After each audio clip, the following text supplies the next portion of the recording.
Welcome to First Reading, the Old Testament lectionary podcast for preachers, teachers, and all quarantiners. I'm Rachel Wren. And I'm Tim McNinch. This week, we're bringing you preaching tips on Deuteronomy 34, 1-12, the very end of the book of Deuteronomy, which is the first reading scheduled for the lectionary on October 25th, 2020. Here to walk us through this text is a special guest exegete. That's right. We are so excited to have with us today Dr. Denise Flanders. Dr. Flanders is an assistant professor of biblical studies at Taylor University in Indiana. She is working on the 1st and 2nd Samuel volume for the commentary series, The Bible in God's World. Denise is passionate about introducing students to the ethical and spiritual relevance of the Hebrew Bible to faith and life today, which makes her perfect for this podcast. To find more of her work, dear listeners, we would recommend checking out her website, deniseflanders.com. Denise Flanders, welcome to First Reading. Thank you. I'm happy to be here with you guys. Yeah, it's so good to talk to you. Now, just right off the bat, we've been asking all of our guests this because we're in the middle of pandemic mode here. So tell us, what sorts of things have been getting you through this era? Yeah, so we put in a swimming pool during the pandemic. Like we are one of those families that was like, we're stuck at home. We have 4 children. What are we going to do? Let's do something crazy and spontaneous. So our kids are loving it. They were like, you guys were serious? We were talking about it. We were talking about it the next day a bulldozer is here. They were like, wow, you were for real on this. So yeah. I feel like it was either put in a swimming pool or get a dog. Like that was kind of the quarantine thing. Yeah. Yeah. Hopefully we don't regret this and wish we had just gotten a dog. But no, it's been good so far. Very fun, life-giving for us being stuck at home. So. Oh, wonderful. Yeah. That's awesome. Well, why don't we start our conversation in the passage as we normally do for these episodes with reading the first reading. So Denise, Great. Would you be willing to read that for us in English? This is Deuteronomy 34, 1-12. Then Moses went up from the plains of Moab to Mount Nebo, to the top of Pisgah, which is opposite Jericho, and the Lord showed him the whole land, Gilead as far as Dan, all Naphtali, the land of Ephraim and Manasseh, all the land of Judah as far as the western sea, the Negev, and the plain, that is, the valley of Jericho, the city of palm trees, as far as Zor. The Lord said to him, "This is the land of which I swore to Abraham, to Isaac, and to Jacob, saying, I will give it to your descendants. I have let you see it with your eyes, but you shall not cross over there." Then Moses, the servant of the Lord, died there in the land of Moab, at the Lord's command. He was buried in a valley in the land of Moab, opposite Beth Peor, but no one knows his burial place to this day. Moses was 120 years old when he died. His sight was unimpaired and his vigor had not abated. The Israelites wept for Moses in the plains of Moab 30 days. Then the period of mourning for Moses was ended. Joshua, son of Nun, was full of the spirit of wisdom, because Moses had laid his hands on him, and the Israelites obeyed him, doing as the Lord had commanded Moses. Never since has there arisen a prophet in Israel like Moses, whom the Lord knew face to face. He was unequaled for all the signs and wonders that the Lord sent him to perform in the land of Egypt against Pharaoh and all his servants and his entire land, and for all the mighty deeds and all the terrifying displays of power that Moses performed in the sight of all Israel. Tell you what, Deuteronomy knows how to end a book. I was just looking at the front of the passage there, and I just had to pull up like a map on my computer here. Can we try to together sort of get a handle on the geography here? So it says that Moses was at Mount Nebo. Maybe we can get a sense of sort of the literary context here of where we are in the Torah and in Deuteronomy, and then the geographical context. Where are we in the world? Right. I mean, so we're right, like you said, to end a book. We're right here at the end of the Torah, right? And Moses's death was, I guess, predicted back in Deuteronomy 31. So that some scholars are like, this is the longest death complex that we have in the Old Testament, the prediction and then his song and everything. And then here he is at on the plains of Moab. Yeah, I mean, as far as geographically, right, they're not entered into the land of Canaan, the promised land, right? They're on the other side, right, opposite Jericho. And so he's described as being on Mount Nebo. I don't know. I mean, I sort of did like you did and looked on a map to get a sense of this, but we know they're on the eastern side of the Jordan, and he's looking in, and I don't know that I don't think that you actually can see this whole distance from where he is, right? So there would be sort of mountains blocking some of this, so that I don't think he could really see all of this. So some people think maybe God gave him a vision or something, but well, and it's interesting too that it's Moab in particular. There's such an interesting complex relationship between Israel and the Moabites in the Old Testament. So it's interesting that it's here from this vantage point that he's looking out. Yeah, it's really interesting when you think about how like Moses's first conversation with God is also outside the land, right? Like when he, escapes from Egypt into Midian, and then God meets him in the desert, in the wilderness in Midian, outside the land, and then he has a full life of conversing with God and knowing God and being his prophet. And then his life ends here also, outside the land in Moab, like you said. On mountaintops in both places too. It's almost like they're doing the very just come full circle kind of move here. Yeah, right. Like God meets him and speaks to him. Yeah, right. Outside the land. And I've been meditating on this, this week, thinking about this passage and thinking too, even how when God meets him, this is right after he's killed someone. I mean, not right after, but as far as the text goes, right? He's killed someone. My students are always so struck by that because the Prince of Egypt makes it, the killing looks like an accident, right? So they're like, in the Bible, it just says he killed someone, right? He did it on purpose.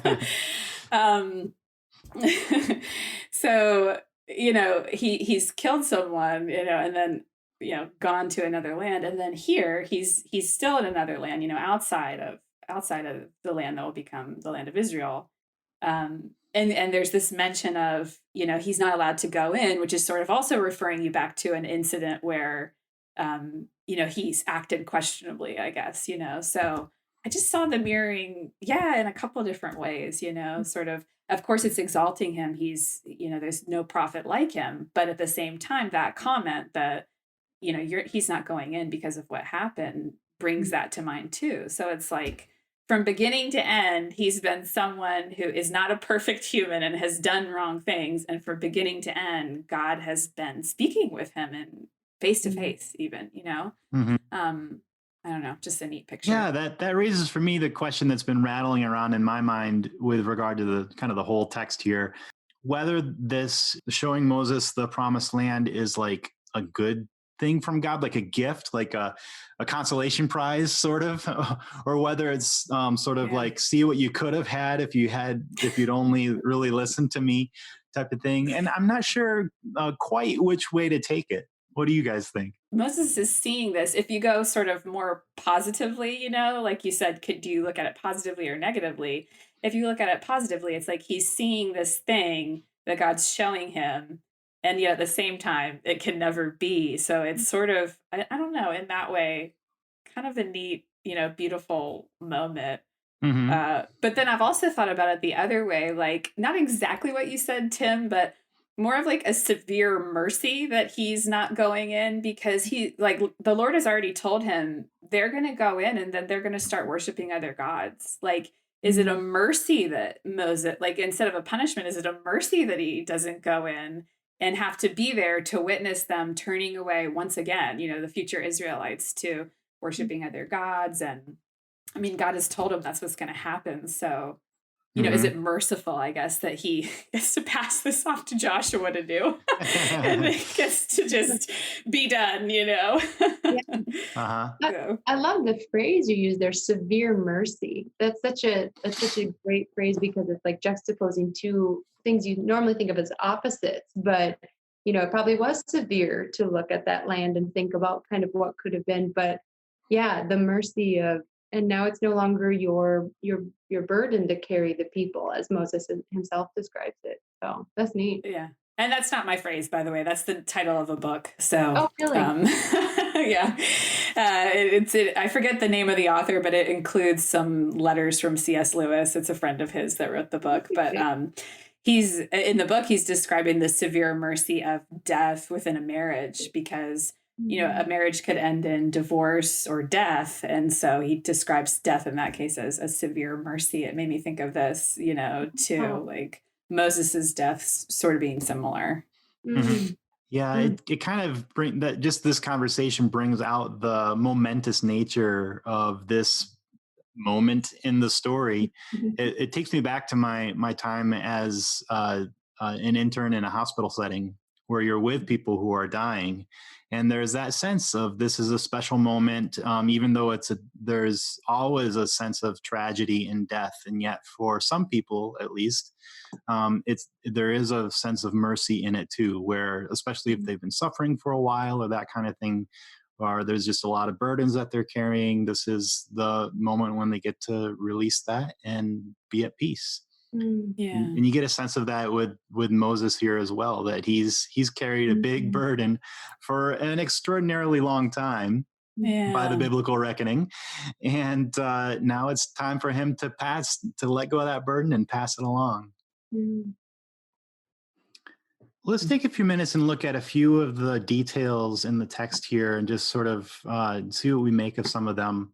I'm kind of going back to the early part of the text again, just to note that what God shows Moses, and we mentioned this briefly, is not just here's a picturesque view of the other side of the river, but there's this sort of litany of sights. Mm-hmm. And I wonder what we make of what it is that God shows Moses and what significance that has for the narrative itself, of kind of listing by name all of these different places. It's interesting too that Ephraim and Manasseh are the sons of Joseph, and then you have Judah, so it's like the northern kingdom and the southern kingdom are both included in there. But I don't know, do you have other thoughts, I mean, Tim? besides just noticing that the names that are given here are the names that are associated with these places after the settlement. Yeah, right. They don't exist yet. So he didn't look over and show him the land, the region of the Perizzites and the Canaanites and the Jebusites, but it was Dan and Ephraim and Naphtali and Judah. And it kind of sweeps along from north to south for the most part, right? All the way, like, for the furthest extent of what would at some point in the narrative be known as the land of Israel. So there's something to it about the perspective of the text, of looking forward to a time when there's this sort of idealized completion of the promise being fulfilled, of this being the land of the unified and expansive people of Israel. The one thing I noticed about it is that it doesn't say like from Dan to Beersheba, right? Like that's sort of the normal expression, which I then just take to mean, the whole land. And so I wonder, by not using that expression, I don't know if that means anything or not, but like by naming off these places. Yeah, I thought about that Dan to Beersheba thing too. Dan to Beersheba is kind of a specifically geographic type thing, and here you have the sort of eponymous ancestor, the names of the tribes. Yeah, so there's more of a sense of people than of geography. And I wonder if it has something to do, this might be a little bit of a logical leap, but with that little notice about the burial place of Moses and nobody knowing to this day where it is. And again, that's sort of that perspective. You can kind of hear the perspective of the narrator kind of from the land, saying, this is the land that's associated with our tribal ancestors, and Moses is over there buried, but nobody knows where that is. So you sort of get a sense of this being a story that's, we're there in the moment, but we're hearing about it told from somebody who's removed from it by some distance of time and space. Yeah, and don't go looking for the burial site, because we don't. Nobody knows. I got that sense of it too. Like, just don't try, friends. Don't try, folks. Well, let's talk a little bit about that direction you tipped us towards, Tim. That these are not the lands of other peoples, but these are the lands of our peoples, even though there happen to be other peoples living there. The Exodus is one of the great texts of especially liberation theology, because it relates so much to freedom from oppression. But some, especially Native American scholars, pointed out that it's the freedom from oppression in order to conquer. So how do we address this kind of as pastors, scholars, and do we address it all in a sermon? What do you think? Well, if the sermon is on Joshua or Deuteronomy 7, you have to address it. No avoiding it, right?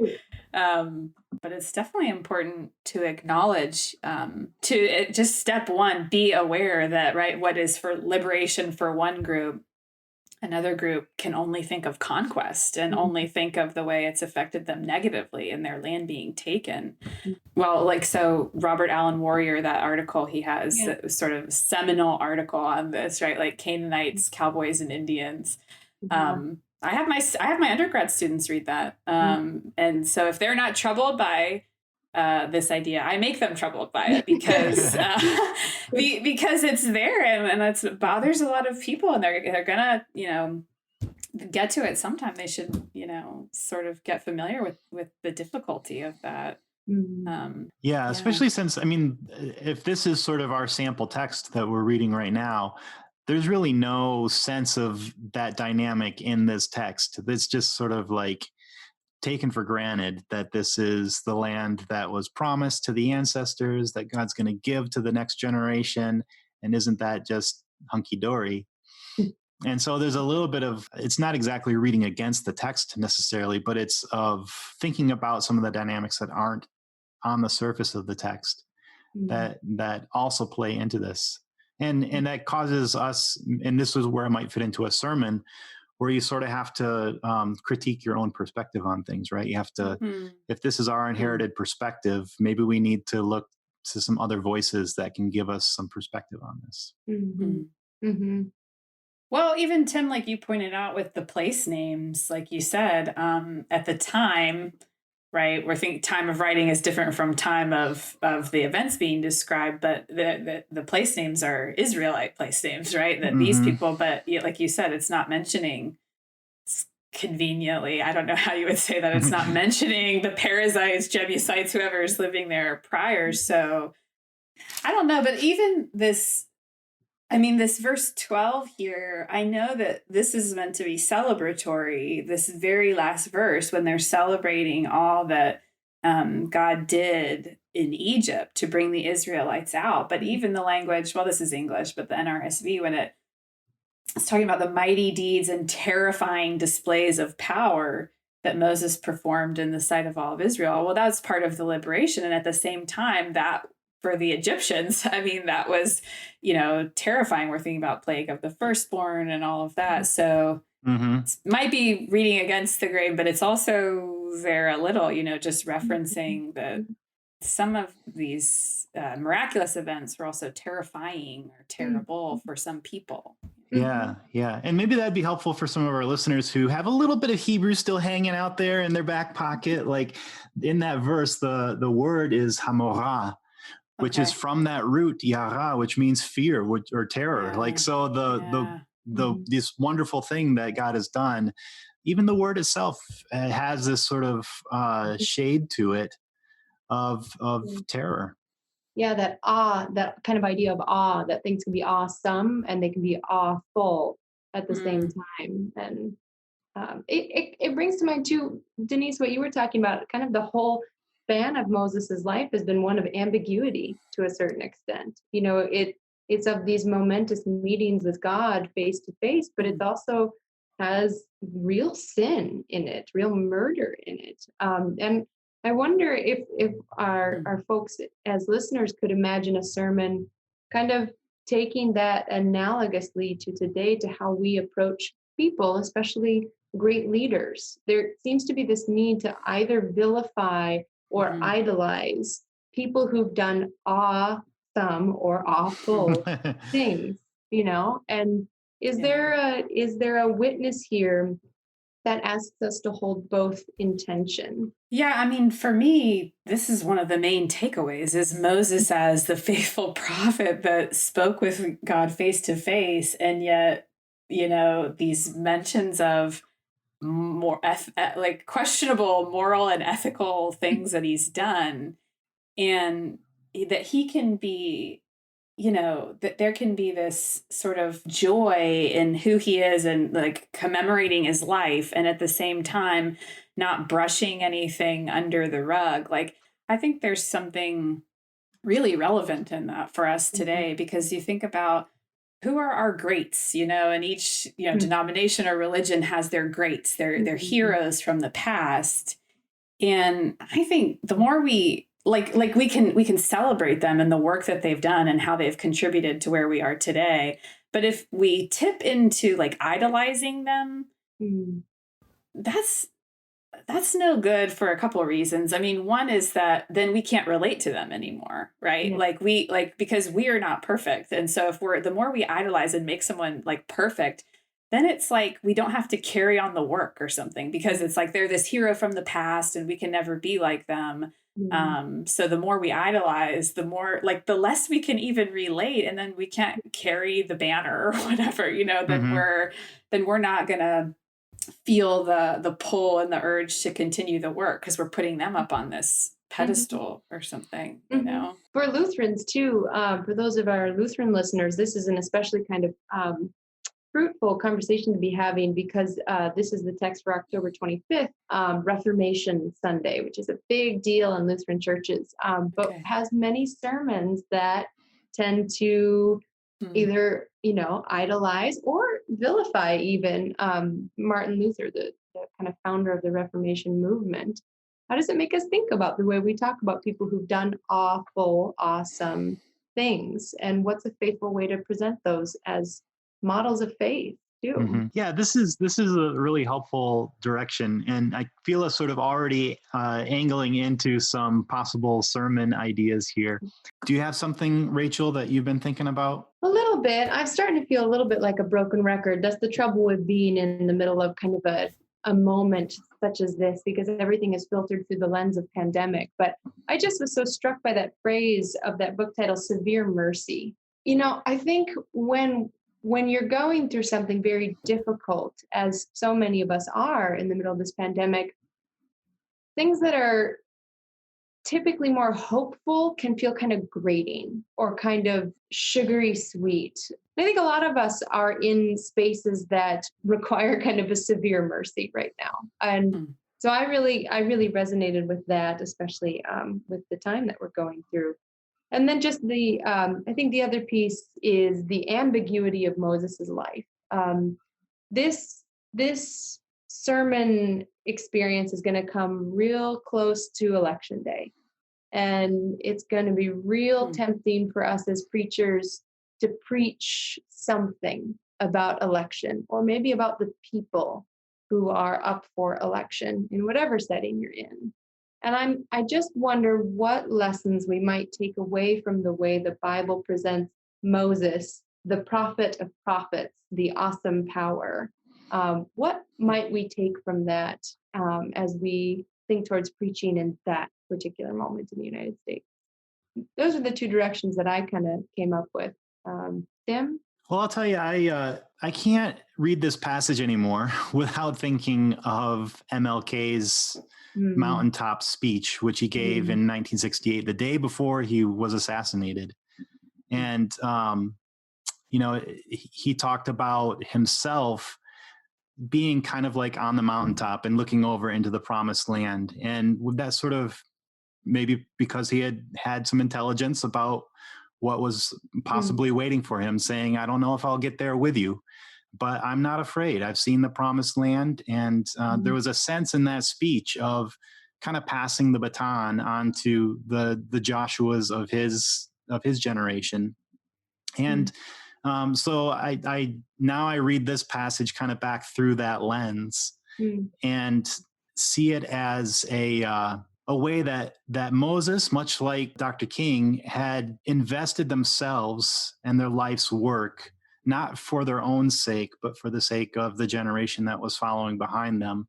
And that even though they themselves wouldn't get to accompany that generation into the fulfillment of all the promises, they could be satisfied with the work that they had done to lay the groundwork for that.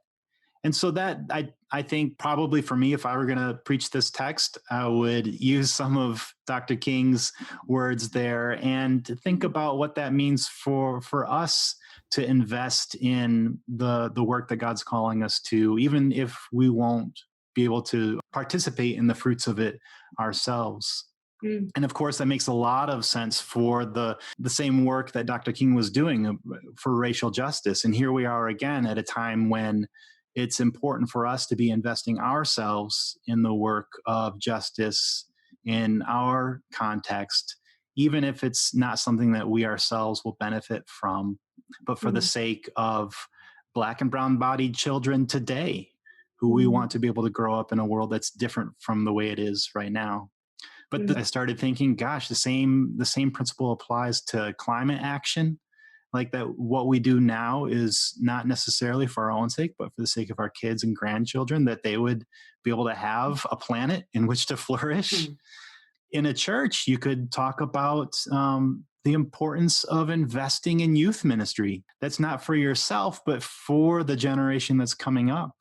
And this seems to be a text that really leans into that. Yeah, it's funny because I also couldn't help but think of Dr. Martin Luther King Jr. when I'm reading this text. And I don't necessarily think it's because of the sermon or the speech that you were referencing, but this idea that I mentioned a little bit before, that if we just full on idolize someone and situate them in the past, then we don't have to do the work today. And that he wasn't perfect, so therefore we can relate to him, right? If we make him into this perfect person, then it's like we're off the hook because we're not a saint and we don't have to do it too. But no, he was a human, just like we're all humans, and he did the best that he could. I mean, significant with what he could at the time, and we're called to do the same. Yeah. Well, yeah, I feel like we could take bits and pieces of all of those angles and spin out like a 12-part series on Deuteronomy 34. There's some good stuff in here. Yeah. Well, this has been so helpful and a lot of fun to talk to you, Denise. So thanks so much for being a part of the podcast. Thanks. Yeah, it was great to talk to you guys. Really fun. Remember, friends, you can catch more of our past episodes on our website, firstreadingpodcast.com. You can interact with us on our Facebook page, so look us up there. Check out Denise's website if you're looking for more of her work or for contact info. If you have any friends who haven't heard about us, spread the word, spread the love, tell just one. Until next time, I'm Rachel Wren. And I'm Tim McNinch. Thanks again, as usual, to Blue Dot Sessions for some extra music behind the reading. And thanks to all of you for listening. We'll catch you next time.